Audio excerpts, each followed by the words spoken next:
మన ఎమ్మెల్యే సురేంద్రబాబు గారిచే మార్చి 2న ప్రారంభం కానున్న కదిరి దేవరపల్లి లక్ష్మీ నరసింహస్వామి కళ్యాణ మంటపం.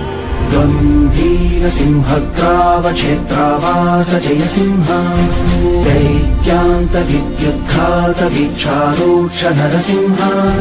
కదిరి దేవరపల్లి గ్రామస్తులు తమ గ్రామంలో ఉన్న అతి పురాతన శ్రీ లక్ష్మీ నరసింహస్వామి వారి ఆలయంలో చోరీ జరిగిందని, అమ్మవారి ఆభరణాలు ఎత్తుకుపోయారని చెప్పడంతో ఎమ్మెల్యే శ్రీ అమిలినేని సురేంద్రబాబు గారు స్వయంగా అమ్మవారికి మంగళసూత్రం చేయించి కదిరి దేవరపల్లి అభివృద్ధికి నాంది పలికారు.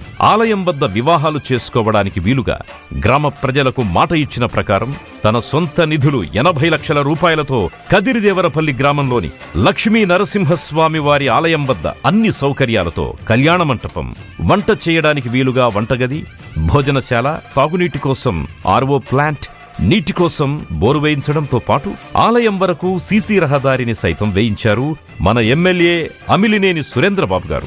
ఈ కళ్యాణ మంటపం మార్చి 2వ తారీఖున సురేంద్రబాబు గారిచే ప్రారంభోత్సవం జరుగుతూ ఉండడంతో కదిరి దేవరపల్లితో పాటు చుట్టుపక్కల గ్రామ ప్రజలు కూడా తమ హర్షం వ్యక్తం చేస్తున్నారు.